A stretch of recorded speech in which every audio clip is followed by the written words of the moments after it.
Greetings. Welcome to everyone who is joining us. My name is Dr. Eliana Ramirez. I'm the director for the CARE TA Center.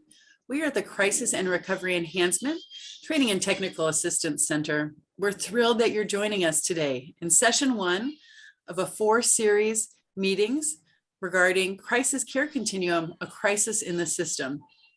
We are so excited to have our colleagues, partner agency, RI International, who will be presenting today. I'm going to start off with the obligatory disclaimer, of course. So this training is offered by the Crisis and Recovery Enhancement CARE TA Center. We are funded through the California Department of Healthcare Services and administered by the Center for Applied Research Solutions. We are most grateful for the funding that we have for this work. And of course, what we're about to say does not necessarily reflect anyone other than ourselves, though we are grateful for that funding. In the event that there is a security issue, we don't anticipate any problems, but if there were to be an issue, this session would be closed and would not resume. We would send you an email with directions of a new room to go to. But just to let you know that we are managing from behind the scenes, and if there were to be any interruptions, we would try to handle them within our Zoom platform first, and then if we had to, we would move to the next Zoom room. So if you're new to the CARE TA Center, just very briefly, CARE TA Center is funded through the State of California Department of Healthcare Services to provide training and technical assistance to the 58 Mental Health Services Act funded county behavioral health departments in 2 city jurisdictions across the state of California. Our work is to provide training and technical assistance specifically related to crisis care continuum and justice diversion. We strive to work with our partners, of whom we have 5. We're very fortunate. We'll introduce them to you in just a moment, for the purpose of effectively implementing and continuously evaluating and improving the behavioral health coordination and crisis response across the state. It's really an honor, genuinely, to be working with this collaboration. We work at CARS, the Center for Applied Research Solutions. Your presenters today are from the illustrious RI Recovery International. They are, as I said, major players in the world of crisis care across the nation, and we're so fortunate that they're here to present to you today. We also work with NAMI, the National Association of Mental Illness California chapter, C4 Innovations. They are formerly known as the Center for Social Innovation, the Research and Action Center at Impact Justice, and Stanford Sierra Youth and Families. Our collaborative group here bring expertise regarding a wide variety of issues with crisis care and justice diversion, foster care systems, juvenile justice systems, people who are experiencing homelessness, as well as a variety of other lived experiences with mental health and other behavioral health challenges. If you were to go to our website, you would find we have a resource library as well as an asset map. The asset map is a great place to figure out what are the local crisis care services in your community and justice diversion. Additionally, we have a variety of live events such as this Learning Collaborative, as well as recorded events. From this last year, we are entering the 2nd year of our funding. So we have an entire year of webinars that we have recorded that are available on our website. Additionally, we provide training and technical assistance at no cost. Thank you, MHSA funding. So please do not hesitate to reach out to us. Submit a TA request on our website. We'd be more than thrilled to connect you with a specialist and expert in the area of which you require TA. It's really exciting to be here and to share with you our first session in this Learning Collaborative. As I mentioned, this is a 4-meeting series. The idea of these Learning Collaboratives are to bring together executive leadership from the County Behavioral Health Department, as well as community-based organizations who are working along the crisis care continuum. The purpose is to bring together those key players who have access to major ingredients that are necessary to create systemic change. For example, budgets, the ability to hire, the ability to change courses with programs at a high level. Over 4 90-minute meetings, our goal is to provide some information to the field from the experts from RI International, and also create opportunity for you all to share amongst your peers the challenges and best practices that you are discovering as you do the actual work. In between each learning collaborative, we have some what we call lovingly homework assignments. I know for some people that can bring up all sorts of intense energy. We mean it in a very hopefully gentle, loving way. The idea is that we're going to invite you to find some information in between sessions that will help to lead toward progressive systemic change that's specific to your community. So this first session today, we're talking about a crisis in the system. We're going to do an overview of the historical issues that relate to the contemporary experiences that we see in the crisis care system, both in terms of accomplishments and challenges. Some of the key takeaways are going to be identifying key ingredients to the Crisis Now model. And at the end of this session, you will be invited to go back to your own community and to consider what are those key ingredients for Crisis Now that are a part of your local community. And then what stage of implementation might they be at? And finally, and most importantly, is there an ingredient that you can identify or your staff could identify that would help to move you from your current stage of implementation to the next stage? So for example, let's say that you work in a county that is planning to create mobile crisis units. And you want to think about moving from the planning to the implementation stage.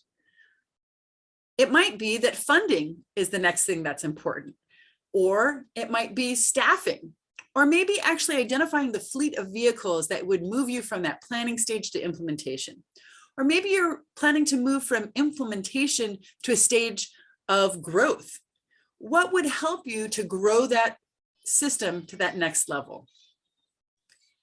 So this is a high-level overview of what we're doing here today. Our second meeting is going to talk about the tipping point, the state of affairs. So we're going to go further into some of the major issues that are coming up with legislation, with funding, and other major changes in the system, like 988 implementation, which you might be familiar with. At that point, we're going to really be focusing on real-world examples with research and context of what's happening in these contemporary changes. The homework at the end of that session will be about reviewing key outcomes for one program in your county. So you're going to be invited to identify just one program that you will step back and consider what are some of the key outcomes vis-a-vis the information that you receive from the RI presenters that day. We'll come back for our third meeting in March. And this session is going to be around assessing county crisis system needs. So during this session, you're going to focus on future opportunities to continue building out your local behavioral health crisis systems in ways that are based on equity and accessibility for all.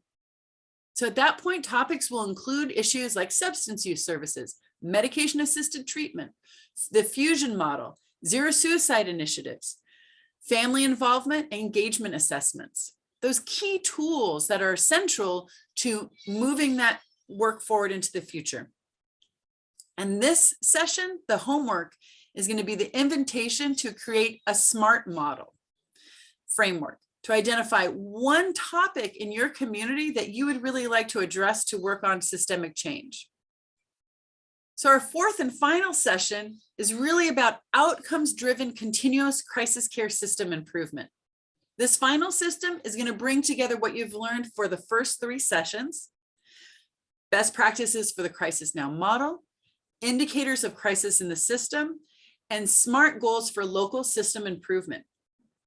Through the sharing of SMART goals across your different counties and programs, we're going to have some presentation also about goals and key tools, such as best practices for documentation, performance evaluation, reporting, and staffing.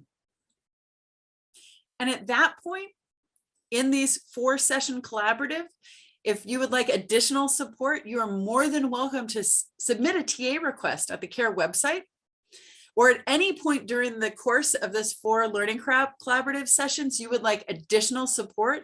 We do welcome you. Go to our website and submit that TA request, and we would be more than happy to partner you with an expert in the field. But just as a recap of what I've shared, we've got 4 90-minute meetings that are going to be developing progressive information that will help to achieve systems change at the local level. And in between each sessions, we're going to invite you to go back to your community and find a little bit more information each time that will help you by the end of this 4-session learning collaborative to identify one thing that you would like to work on in your system. It could be a small thing or it could be a big thing.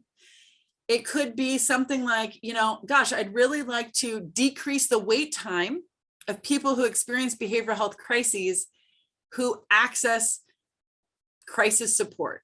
It could be a mobile crisis unit. It could be an emergency room. It could be a brief psychiatric stabilization unit. Or it could be something really big, like I'd like to implement a mobile crisis system, a mobile crisis unit in my community. It's going to be up to you to determine what makes the most sense, because we appreciate that the counties across California are as diverse as we are as Californians, right? We've got some really large counties and small counties. We've got frontier counties and urban counties. So our hope is that by the end of this learning collaborative, you will have enough information to then turn around and make it applicable to the particular context from which you work. So I would like to hand over the microphone to Dr. Chuck Browning and invite him to introduce himself to the room. Thank you so much. So this talk is a part 1 of 4 going to be called A Crisis in the System. And we had a little miniature crisis in the system today, and that, but it's a good lesson in the way crisis care works. So Joy, who's been my co-presenter when we did some smaller versions of this earlier in the past year to talk about these subjects, we actually got up this morning and practiced. It would have been about 5 o'clock your time on the East Coast. And then just at the last minute found out because of a rescheduling of a real important visitor coming to her site that she was not going to be able to participate. So just like a good crisis, we gathered together with our supports and the CARES team. We talked about a plan. We were collaborative and worked together on what we could do. And Jamie, who's our Chief Strategy Officer at RI International, was wonderful enough, and it's a great opportunity that turned out that he's an expert on talking about these subjects and was able to participate and be added on to help coordinate with me. There is a good chance, so keep your fingers crossed, that Joy will be able to get in later to the talk to be able to cover some of her slides. And in the meantime, I'll do my best to be able to cover the content that she was going to discuss as we worked on it collaboratively. And so just to introduce myself, I go by Dr. Chuck in the company with RI, and I'm the Chief Medical Officer. I'm a psychiatrist in training and started with RI back in 2009, working in one of their freestanding crisis facilities in a rural town in North Carolina, and began working in this site that was just amazing to work with this multidisciplinary team with peer support and working from this recovery-oriented approach to taking care and working with folks who are presenting in crisis. And I've loved working with this company and moving forward. In 2016, I became the Chief Medical Officer there. I'm also part-time medical director for Behavioral Health Link in Georgia, which runs the Georgia Crisis and Access Line, which would be a crisis line for both behavioral health and substance use crisis needs for the whole state of Georgia, as well as does 2/3 of the state for mobile crisis. So I have a lot of experience in all 3 lanes of this crisis now, and I hope to be able to share that over these next 4 sessions with you. If Joy does get to come, you'll get to meet her. She's our VP of the Southeast in RI International, has been a leader and worked with me actually originally in that rural town in North Carolina before moving on to become state leader of North Carolina, and then now over our Southeast region. She's also the expert for our whole team in terms of talking about our opioid consulting team that works on implementing and supporting folks who have opiate use disorder that present in our different crisis service lanes throughout our company, both in the approaches that we take as well as speaking about it. And then Jamie, would you like to introduce yourself? Yeah, I can certainly do that. So my name is Jamie Seller. As Dr. Chuck said a little earlier, I'm the Chief Strategy Officer at RI International, which really is a beautiful title, but really what it means is I do consulting both nationally and internationally around crisis system optimization. I've done a lot of work actually in California, currently part of a kind of a large project working with LA County. I've actually got 2 meetings after this meeting today with them. And some of you may know me from the Crisis Now Academy that was held through the OAC, in which was a really about a 10-month process of learning a lot about Crisis Now systems. And I see that we've got somebody from Yolo County, and we had a lot of contact with Yolo County, who was a strong presence in those programs as well. So happy to go ahead and discuss about all aspects of crisis care. It's really been the world that I've been living in for the last 25 years, but really starting to lean into SAMHSA's model and the Crisis Now model, which came out in 2016. And the SAMHSA model, which came out in 2020, in which I was fortunate enough to be one of the writers specifically around mobile crisis outreach team. So thank you for having me. I'm glad to be here. Thank you, Jamie.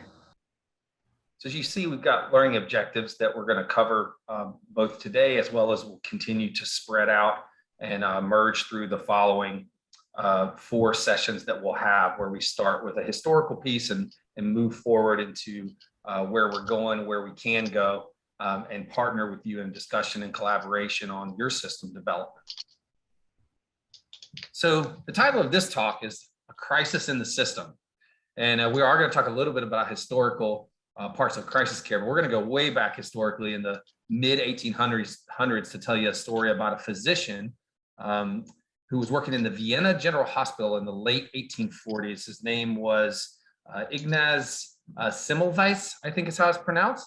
And he was a part of witnessing a really tough crisis in their system at that time. They were having about 1 in 6 mothers die during deliveries in this birthing situation. And a lot of what was going on was this thing called childbed fever, where a significant number of women were dying of fever within a few days after delivering. And he decided he was both a scientist and a physician, and decided to do some research and look at this, take approach of taking this system and seeing what was going on. And as he took a look at it and started observing what was happening, and also processed some of the data and the outcomes of things that were taking place, there was a differentiation. Midwives were only having about 5 females out of 1,000 die during childbirth or related to that. And there was a 10 to 20 times higher number with the physicians and the doctors doing those. And so he took a question like, well, what is going on? What is the difference in that? And they experimented with lots of different ideas of things that were different in terms of environmental changes and things like that. But he noted one day, and it hit him when he noticed something, that he realized something happened each day with the doctors that was not going on with the midwives. And that was that they were going over to the morgue and doing pathology, processing and working with bodies of folks that had passed away prior to coming in to do their work in delivery. And back then there was no, understanding of germs. And so there was no understanding that what was going on was that they were passing germs from the work that they were doing in the morning and coming over to the system. So he had the sense that maybe that's a hypothesis of something that's going wrong with the system, and developed the idea that he thought maybe it was some type of poison or something that was being transferred. And so he had the idea of using this chlorinated lime water to wash hands prior to performing the procedures, and implemented it for the doctors to do and for everyone to do. And guess what happened? As you would guess, complete plummeting of deaths and a more normalization of those rates. So he really was the father of inventing hand washing in medical healthcare, and this concept of kind of prehistory of understanding some infectious disease aspects of the hospital systems. And I'd love to tell you that this was the start of hand washing universally in the medical field, but unfortunately, that would take decades later because there was no science to be able to 100% understand why that outcome was working, and it challenged the establishment. And per the records, when you read about it, Dr. Semmelweis was kind of abrasive and tough to deal with personality-wise. It ended up being completely discounted over time. He ended up in a really tough situation, ended up in an asylum, and it's just a sad story that it turned out that way. But it is an important thing because it's a story about someone who looked at a system that was not working for a group of people, evaluated what was happening and challenges and issues that were happening in that occurrence, and tried interventions that achieved good outcomes. And he just wouldn't stand to stay put with the status quo. And so we have a similar story to tell you today about crisis care. So as all of you know, if you have a car accident or chest pain, have some kind of medical problem today in our country, if you call 911, or if your family member calls 911 for you, there's going to be a standard response. It doesn't matter who you are or where you call from. When you dial that number, you're going to get connected to someone who's going to be there to discuss what's going on, try to get a sense of a risk assessment of what's happening with you and make a decision on whether they have whether it's safe for you to stay at home in your community and manage that medical care process through follow-up, or whether or not you need a higher level of care. And if you need a higher level of care, let's say you're having chest pain and it's causing problems with your breathing, and they recognize this is higher risk, we need to activate EMS and paramedics, and they go out to see you. And they come to wherever you are. You could be at your home or at work or out on the street homeless. They're going to come pick you up, evaluate you, and help make a decision. Are you safe to stay in your community there? Can they help support you in that moment? Or do you need to go somewhere to get a higher level of care? In that case, in our country, where people go is the emergency department when there's an emergency situation. And so when people need that high level care, it doesn't matter what your insurance is, whether you're in a rural area or acuity or not. The emergency room is not going to say no. They're going to accept you and be able to work and support and help you deal with that medical situation. And all of those lanes are designed to help create a flow that fits the care to need of what you need.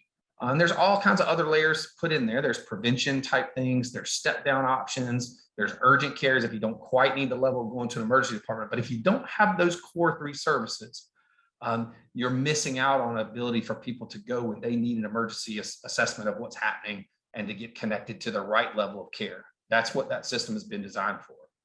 And if you go back in the history of emergency room care, back in the late 50s, early 60s, before the development of these emergency systems, you had to know the number of your local law enforcement or fire department to be able to call for help. If you went to an emergency room, you had to knock on the door and someone would come and maybe decide if your primary care doctor had privileges at that hospital, whether you could come in or not. So as you can see, this has taken time for this system to develop and become the system that it is, that works for our emergency medical care. And if you look at where across the country, where the majority of our crisis systems for behavioral health and substance use are, it's probably back in those late 50s, early 60s level of challenges with having barriers to access to care and people being able to fit the appropriate level of care to need. So that's the crisis in the system that we're going to talk about today. So as you see this workflow, in general, in most places across the country, the way the system has worked for quite some time is if you choose voluntarily to go get help, or if your family members want to help you to come get some care, or if outpatient care or primary care encourages you to go get care, if you voluntarily go somewhere, most people end up going to the emergency department. The other pathway is someone is challenged with something going on in a behavioral health crisis and someone calls 911.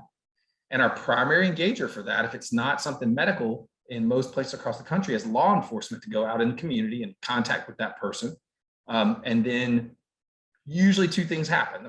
3 things happen. The person either stays in the community, they may get jailed on a nuisance crime, or if they are going to be connected to care by help with the law enforcement taking them somewhere, they go to an emergency department.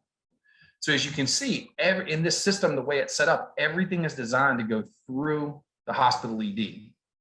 And then what happens is, if the ED doesn't have specialized behavioral health care, you're asking providers and physicians in the emergency department who are maybe not normally trained to be able to deal with those type things, having to make decisions about liability and whether somebody can return to their community or not.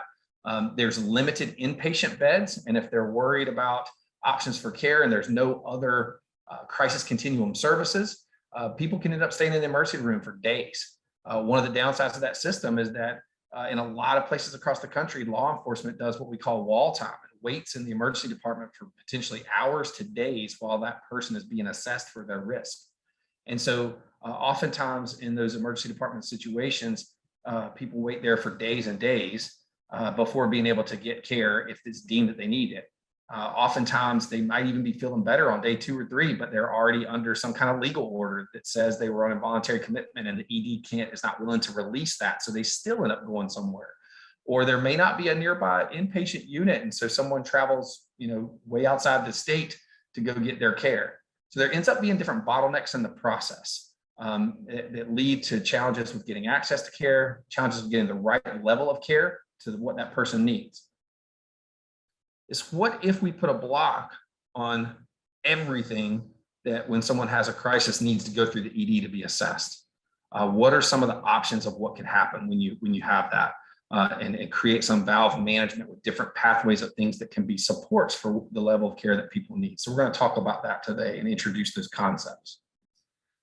So going back to that previous model, though, the crisis in the system now is that we're asking police to be oftentimes the first interaction with folks with mental health or behavioral health or substance use challenges out in communities.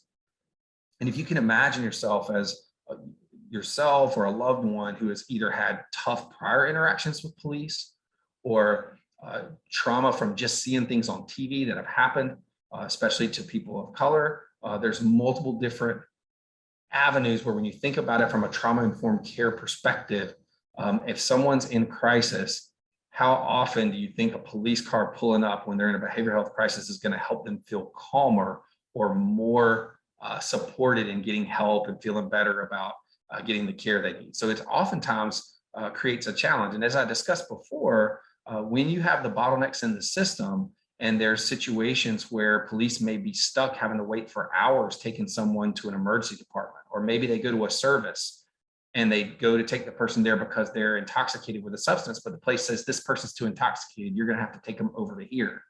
Or they bring the person to a detox center because they're intoxicated. They say this person's too acute with the way they're acting, or they're too suicidal, you're going to have to take them over here. It becomes very frustrating and confusing for police. And it does make it easier to book someone on a nuisance charge because so many times those things are happening in the context of someone's challenge, and they may even end up in jail. So one of the biggest projects about improving this crisis continuum is not just about people not waiting in EDs and saving costs and unnecessary hospital days, but also in just preventing exposure for folks with mental health issues ending up incarcerated. So the big theme of this crisis system, or one of the big themes, is creating lanes of access that's open to all, so that our pathway is not currently, when you're in crisis, to go directly to jail or even to go directly to the hospital, because so many times it's not needed. And so we're going to talk today about that system and what it can look like. So Jamie, would you introduce our first discussion point as we kind of move forward? Yeah, I think there's a couple things I do want to just kind of touch base with so that we can think about it as we're looking through some of our questions and discussions. First and foremost, we are kind of in a time of unprecedented change.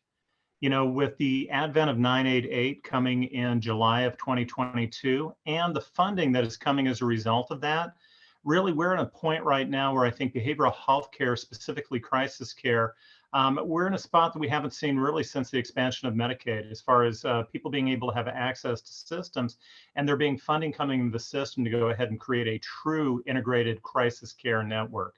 So as we're thinking about this, we've got to start moving away from what always has been and start thinking a little bit about what can be. So I love the statement from Don Berwick that is, every system is perfectly designed to get the results it gets. And for those of you who don't know Don Berwick, former administrator for CMS, he's worked with NASA as far as trying to come up with a systems approach to very complex systems. And I can't imagine more complex systems than the crisis system that most communities are starting to get. And really what I take away from this particular quote is the fact that if we take a look at what the outcomes of our system are, and we get the same repeated outcomes, people languishing in emergency departments, people being in jail because they have behavioral health issues, low, higher suicide rates, increased overdose rates, start seeing a large amount of time that police are spending in the field with behavioral health issues. Really, it's an understanding of it's the system that we actually design that's getting us those outcomes. So what we need to do is we need to come back and take a look at our system, see what's working and what's not working, and at some point start to really try to maximize what our strengths are, minimizes our weaknesses. But as we're taking a look at it, it can't really be a system that we're looking to bolt in just new programs to go ahead and match up with what our limitations are. It's really starting from the ground up. If we had the opportunity to go ahead and create a system, could we do it? And once again, remember, funding is starting to come in, especially for California. The legislature just appropriated $20 million.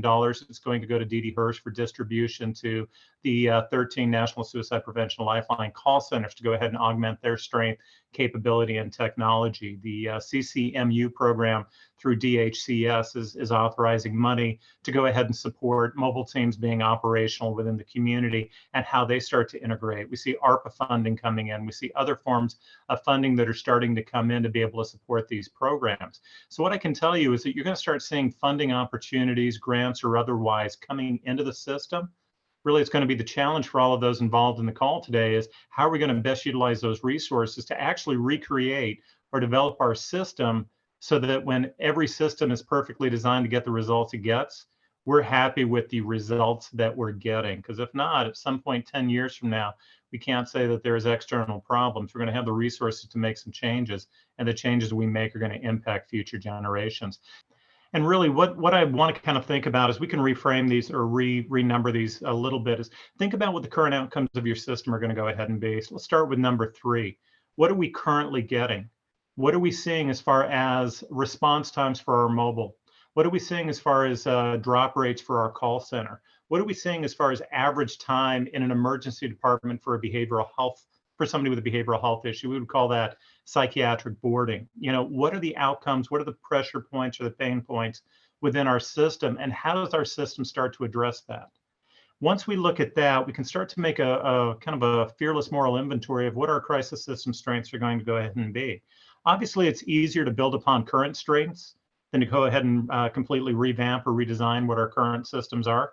But once again, we can't just say that the system that we've got currently is the best of all possible systems just because it's the one that we've been utilizing. And we can say, well, it's obviously evolved, so it's got to be stronger. That's not necessarily the case. We've got to think about what we build upon and what we scrap and what we start to change. I think that it's helpful to take a look at what some of the current trends are. So once again, as you guys are working at the county level or even at the state level, part of it becomes you work on an island. You know what you know based on what you've always done, based on the small island of people that you've had conversations with, your stakeholders, which is really based on kind of some historical knowledge of what the system has looked like. But the reality is that we've got 50 states across the country all trying to lean into the same exact problems that you've got, all starting to look for solutions. And based on the work in other states, that's what Crisis Now, the model came out of. And that's really what SAMHSA's national guidelines came out, was taking a really strong look at what's going on in the federal, basically at the national state level, and identifying what would be consensus best practices, what's replicatable, what's sustainable, and what actually may be able to support you in system optimization. So you don't need to recreate the wheel, but you need to be aware of what the current trends are. And then your job really would be, what can I translate to my environment that's going to go ahead and be strong? So let's talk a little bit about some of the elements of a good, strong crisis system that you can start to think a little bit about. So I want to talk a little bit about how systems are currently in place and how we start to process what is going to be important in a system. You know, first and foremost, we want to have low barrier to access. And one of the reasons that we want to have low barriers to access is we want a system that's going to go ahead and be safe. Now, while we have seen, for example, that all states have had increase in suicide rates over the last 16 years, as much as 25%, kind of leading it to the 10th leading cause of death in the US. What we do know is that some states have seen a slower or a lower increase moving up. Arizona is one of those states. You know, there's 41 states that have had a higher rate of growth in suicide than in Arizona. And we do think that part of that is due to the fact that we have provided low barrier access to anybody that's currently in a suicidal crisis, substance use disorder crisis, crisis of psychosis. So having low barrier access is absolutely going to be important. I think the next level that moves down through that is going to be how well we integrate with the system at whole. So one of the things that I want to kind of really talk about when we're thinking of a system approach is how do we go ahead and integrate all of our community partners? So we, you know, those of us who've been working in behavioral health field, you know, we've often felt like we have been kind of left out of the larger physical health conversation. When we start taking a look at funding, we know that physical health is funded well above what behavioral health is funded. When we know that new regulations come through, generally it's going to be about physical health. When we look at systems like EMS and police and fire, all really built toward that physical health system, with behavioral health getting a little bit of you know, the scraps that are kind of thrown down. So when we think about parity laws, for example, really parity laws were designed to go ahead and say, hey, behavioral health is physical health as well. It's overall health. We need to go ahead and think of them in the same way that physical health is done. But what we do know is that that's not always the case, hasn't always happened.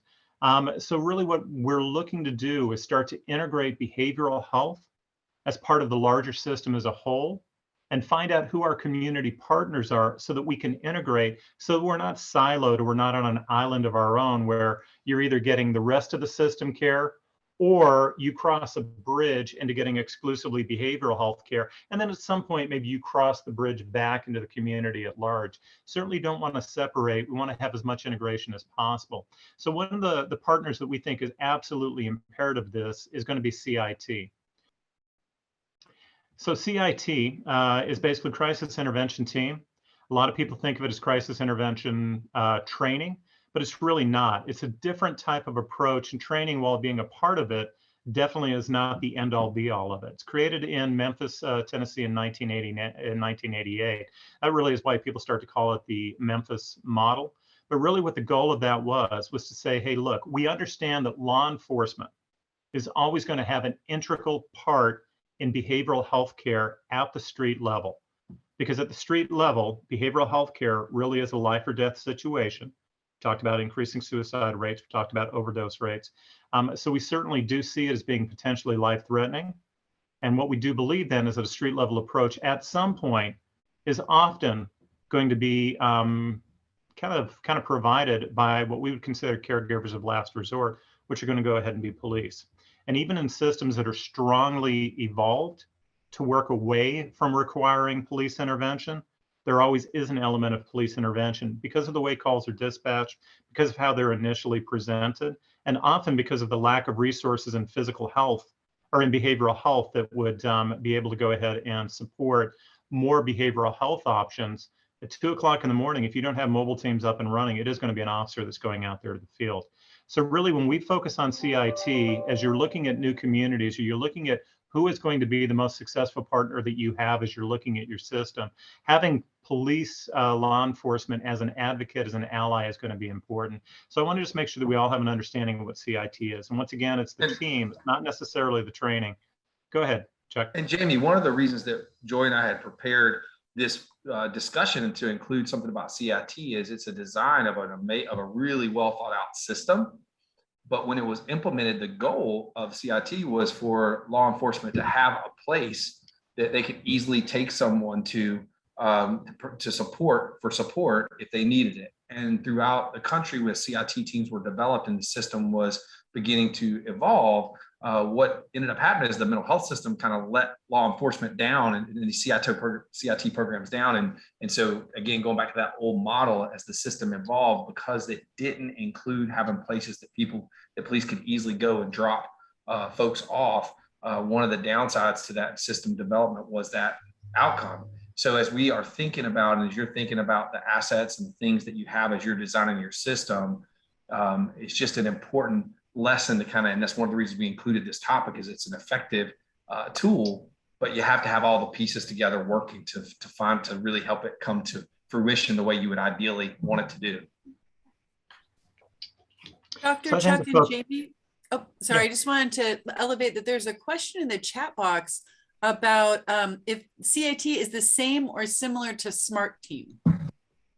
So if we're talking about SMART teams, we're really kind of focused back on LA County. So yes and no. CIT is a model that is for all law enforcement officers to go through. SMART is a program out of LA, actually the LAPD. LAPD or LA County? I think it's LAPD. I think LAPD is LA County.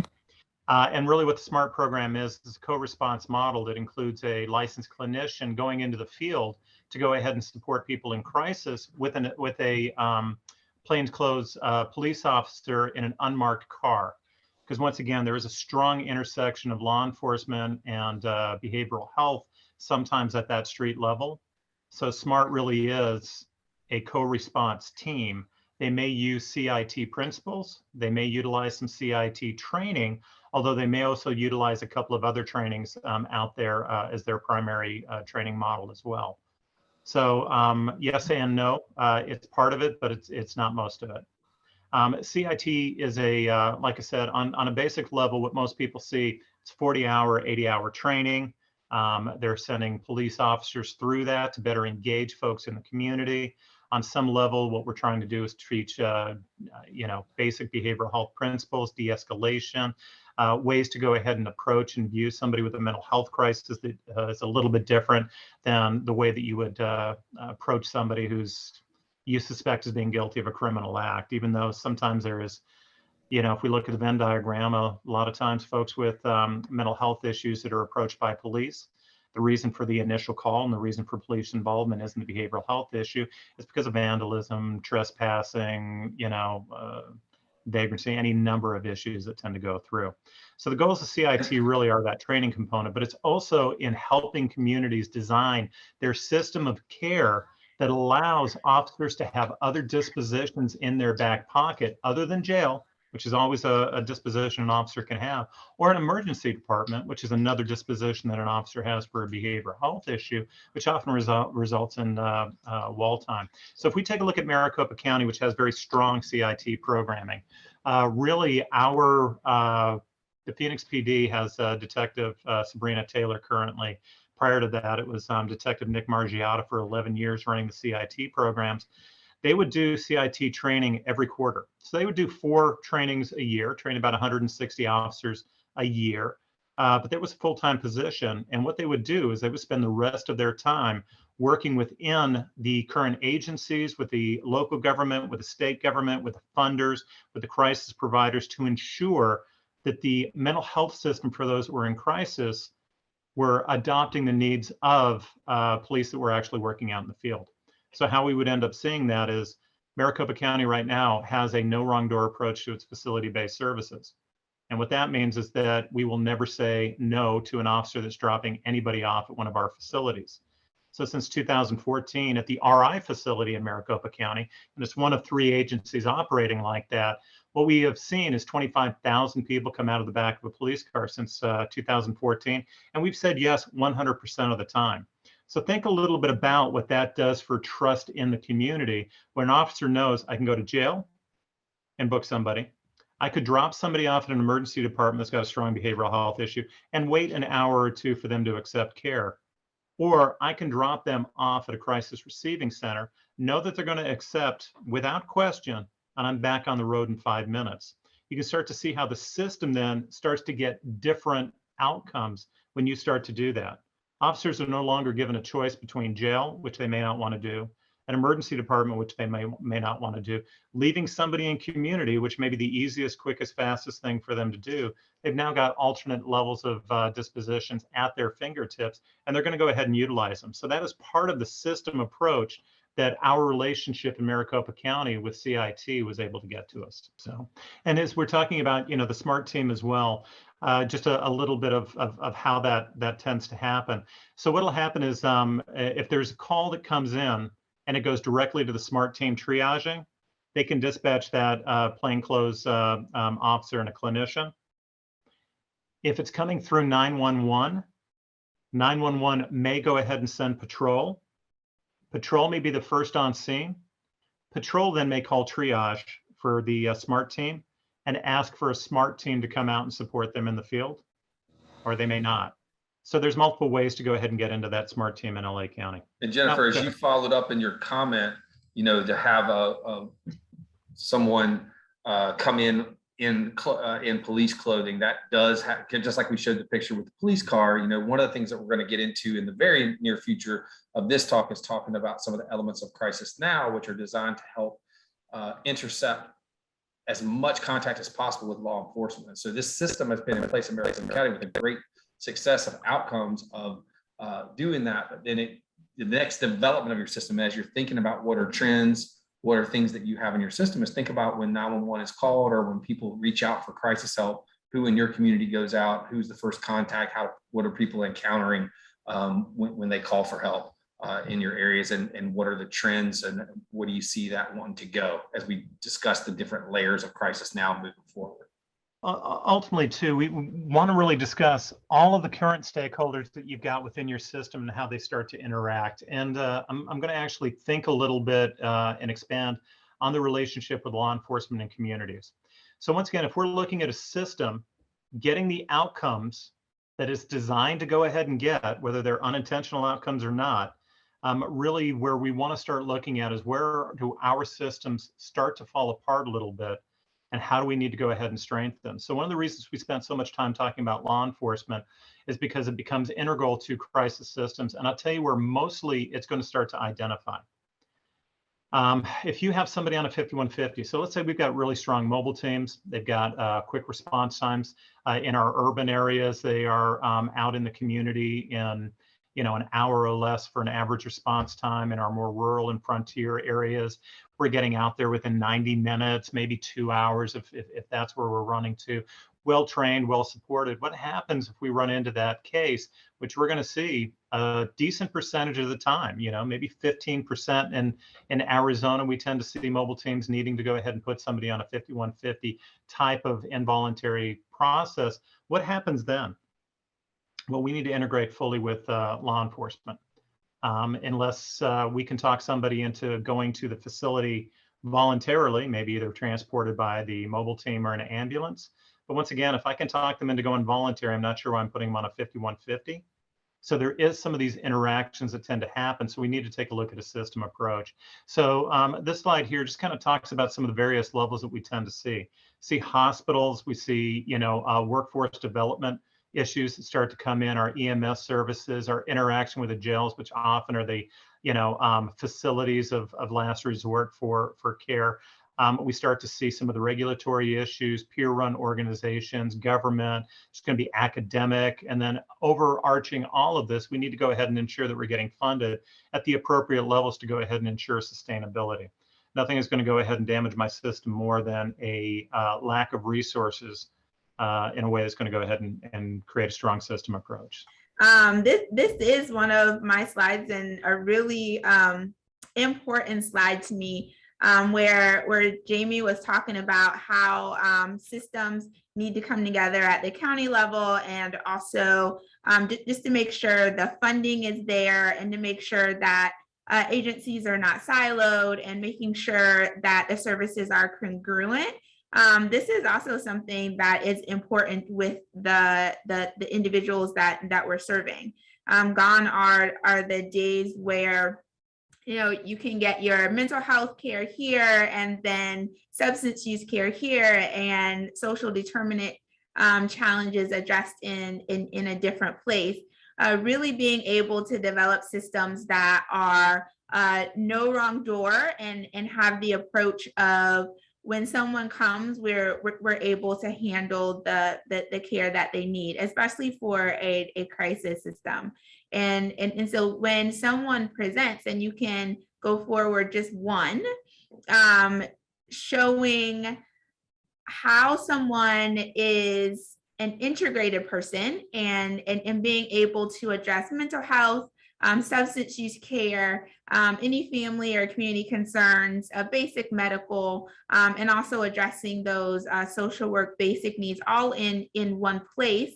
And as a crisis system, when someone presents, because we know when someone is there, those social determinants of health needs are also important. The housing, food, safety, those things are also important, as well as mental health care and substance use challenges at the same time. So just thinking forward of how to ensure that when someone presents, they're able to get all of these different areas stabilized at the same time in the same location. So I'll pass it back over to Chuck to talk through the model and the 3 core elements. Thanks, Joy. So as we've been kind of foreshadowing, the system that took place that we want to share and kind of talk about and evolve over our next few sessions, and think about how to potentially what do you need to do to be able to move forward and implement these systems into your counties, is to take a look and understand the 3 main elements of Crisis Now, or SAMHSA's National Toolkit. And they include, first, the call hub. So this would be the equivalent to 911, where you have 24/7 access with callers designed to be able to help do risk assessment for not just suicide prevention, but also other forms of crisis related to behavioral health and substance use. You also want this caller to be able to help de-escalate situations that can be de-escalated. And in states where they have the training and the system that's covering the whole state, we're seeing numbers as high as somewhere up to 80% at times of being able to manage those calls that come in the community, and then be able to help connect them to follow up within their community without needing a higher level of care. So it's a really important element. I think I always talk about it being an important element in frontier areas as well, because it is something that creates access by having phone coverage and connection. That's stage one, is having this connection. And we're going to talk a little bit more. Thanks, Jamie, for being available. We're going to talk a little bit more going forward in some of our future talks about 988 and its role as this crisis call center hub and what it can do. And obviously technology is really important in helping coordinate the things that happen on the call and connecting to the next steps. So that'll be something we'll go into more detail in some of our future talks as well. Be the mobile teams. So we talked about having someone to call, now it's someone to come. So this is the equivalent of EMS or paramedics. And it's in the SAMHSA national guidelines, it is specifically designed to be a partnership of two folks, a licensed or credentialed clinician with a peer staff, so that you have that combination or fusion of clinical expertise and ability to help with the risk assessment piece of things, diagnostic piece of things, but also having that peer staff there for engagement and help and support peer-powered practices such as trauma-informed care and a recovery approach to that crisis situation. Again, in this model, one of the important care practices is that it is an access to everyone, so that it's not just a system that goes out to an ED to help process and move someone to another location, but it's someone that goes out in the community and meets people where they are, whether it's under a bridge or in their home, and those types of things. And again, just like we talked about with paramedics, just like we talked about with the call line on the slide before, de-escalation is a real important part of the system. So being trained in how to help make an assessment, but also help support that person, and then have the technology available to be able to help make appointments at 2 o'clock in the morning for that person to be able to have follow-up if they don't need to go into a higher level of care. Systems and where these are being used successfully in different states sometimes show rates as high as 75% of folks that, if you've gone through the call line and you still need someone to come to see you, and now you're in that kind of pool of people, that 75% of those in some cases can be supported and be able to remain in the community without having to go somewhere. This piece of development is such an important piece to help really fulfill what we were talking about earlier when Jamie was describing the law enforcement involvement in the crisis system, is that having non-uniformed, non-law enforcement folks be able to come and be the primary point of care when you do go have a connection with someone in the community is a really important piece of crisis now, and the hope of what it offers to be able to do that, and that they would only be coordinated with law enforcement if there was an explicit public safety issue, as well as only be coordinated with EMS if there was a specific medical issue ongoing at the same time, such as an active overdose or something of that nature. And again, in these teams, you need to be able to have kind of the full spectrum of support and that holistic approach, as Joy described, to be able to support substance use and other needs that can present in crisis situations out in the community. And then our last step is somewhere to go. And that would be, this concept that Jamie was describing earlier of the no wrong door. And so having an equivalent to the ED. Some places have that built into their hospital with an ED system. Crisis Now talks about freestanding models. And one of the key elements of that is having that ED function of being able to work with people, support them in their medical needs that may happen to present at the same time that come in with their behavioral health crisis, be able to help deal with substance use needs that may come up, high acuity, whether it's violence or harm to self, and be able to keep that person safe and keep the staff safe. Again, the model that is promoted in the national guidelines involves the use of recovery-oriented principles and a high level of peer support.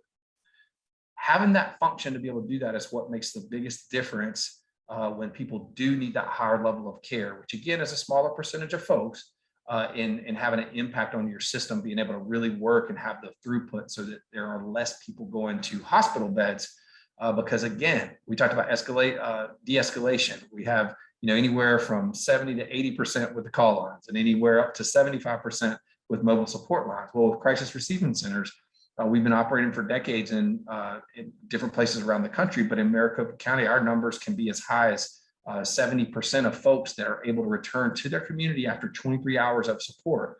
It may involve some medications, getting the right connection with peer support and clinical services to feel safer, and then also being able to help have the right kind of case management systems to help support that person to their next follow-up need.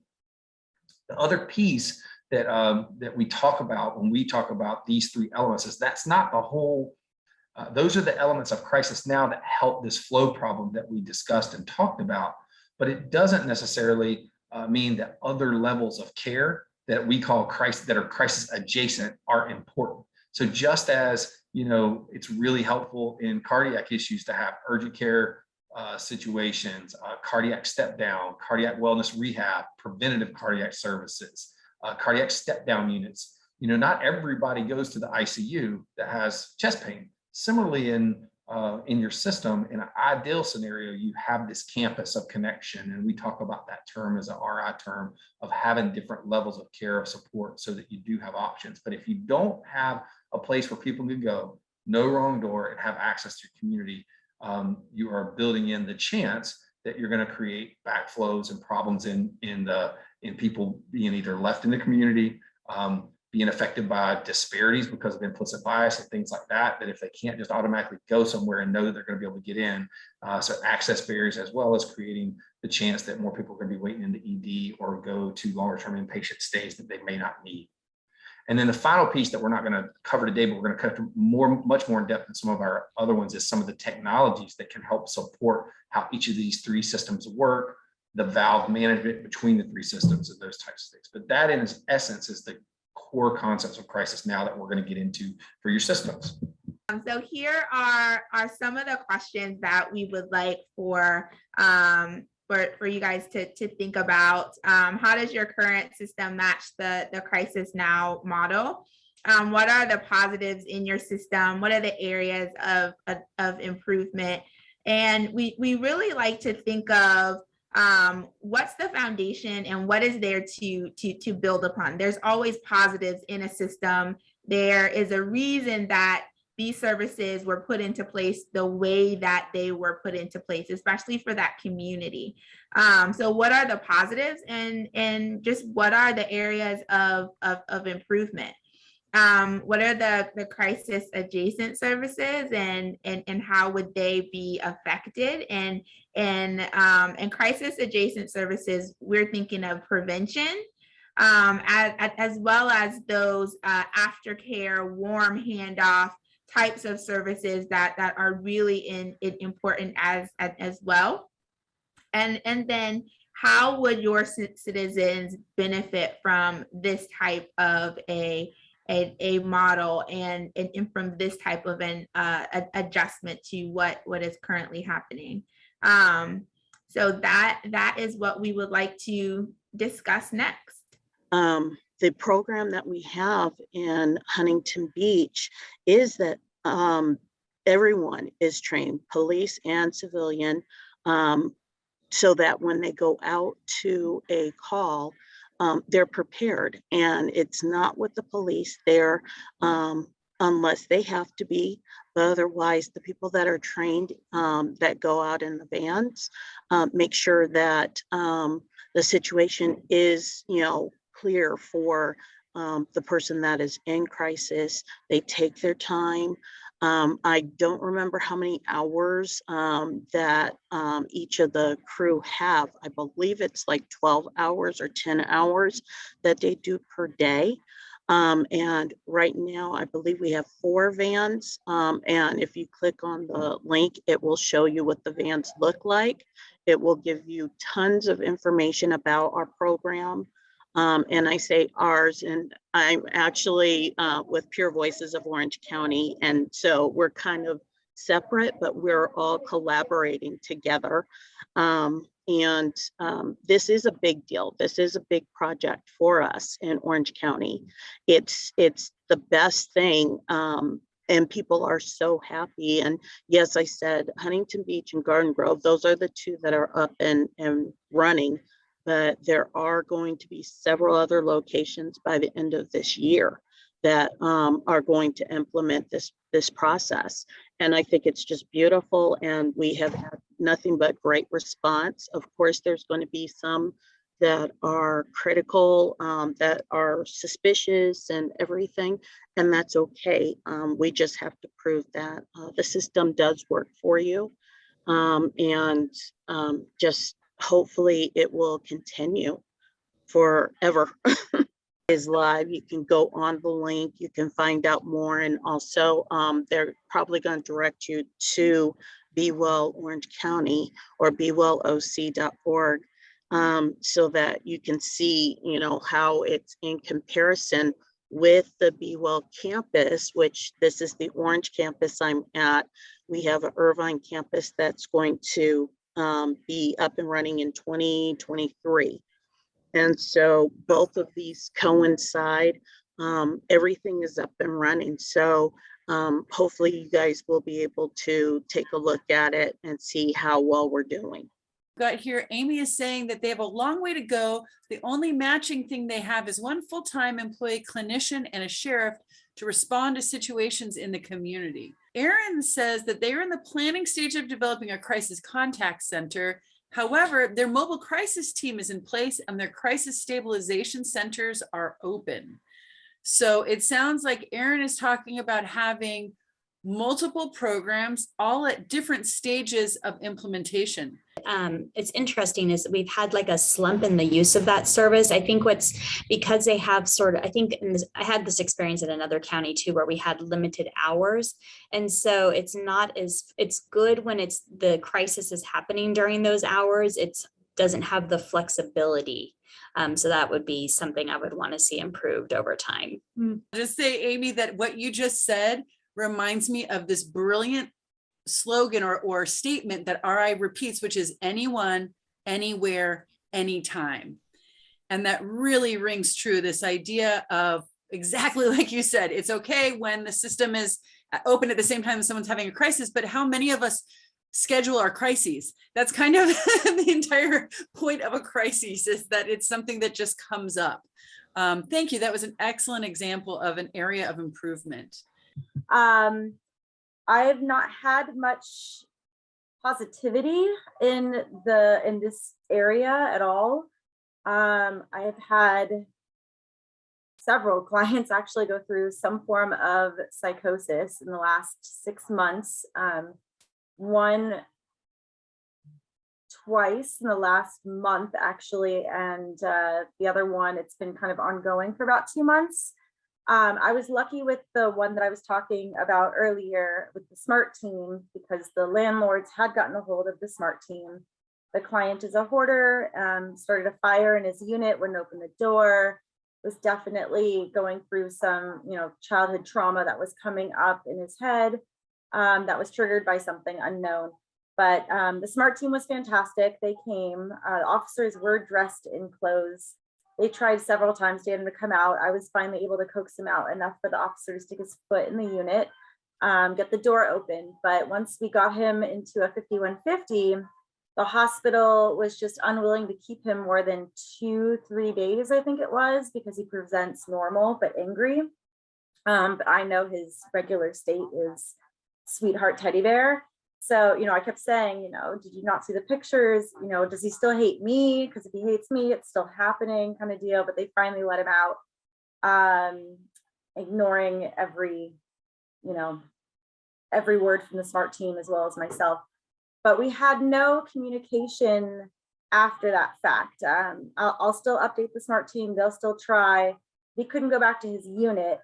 We didn't have any help trying to get the unit cleaned out with the hoard. I was able to kind of do that, get some funds together for that, but he still can't go into his unit. We're hitting on 2 months now. where he's running out of money in a hotel. He went to one hotel and there was just no communication in his file. So he went through a secondary psychosis in a hotel that he was in, and they just straight arrested him. And on top of it, the officer stuck his foot in the door and they arrested him for attacking an officer as well.